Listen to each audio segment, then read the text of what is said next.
بسم اللہ الرحمن الرحیم۔ السلام علیکم ورحمۃ اللہ وبرکاتہ۔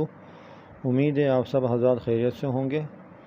آج ہم جس موضوع پہ بات کریں گے وہ ہے رزق میں اضافہ کرنے والے 7 اعمال۔ 7 اعمال جن کے کرنے سے انشاءاللہ رزق میں اضافہ ہوگا، تنگی دور ہوگی۔ وہ اگر قرض ہوگا تو اس کی ادائیگی آسان ہو جائے گی۔ نمبر 1، قرآن پاک کی سورۃ الشورى آیت نمبر 19، اللہ لطیف بعبادہ یرزق من یشاء وہو القوی العزیز۔ ہر نماز کے بعد 7 دفعہ اور فجر کے بعد 21 بار پڑھ کر رزق کی کشادگی کی دعا کرنا۔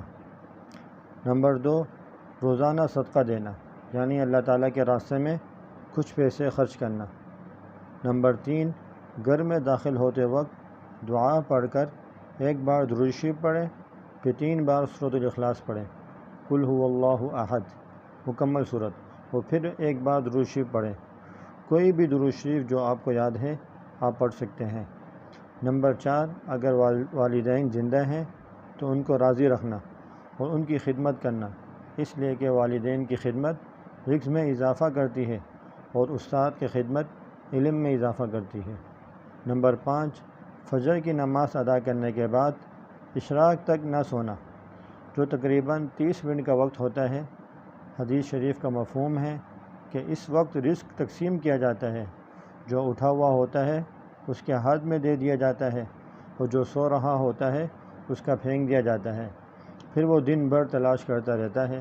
اس لیے اشراق کی نماز تک نہ سوئیں، پھر اشراق کے بعد سونا چاہیں تو سو سکتے ہیں۔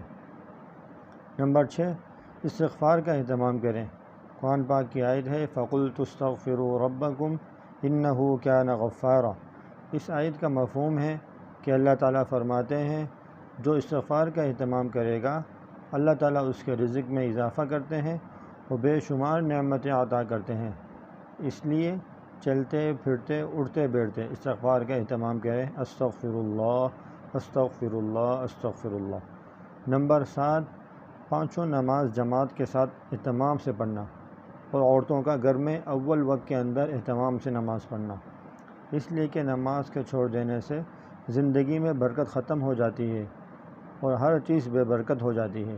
ان 7 اعمال کا اہتمام کرنے سے انشاءاللہ رزق میں اضافہ ہوگا، اور قرض ہوگا تو اس کی ادائیگی آسان ہو جائے گی انشاءاللہ۔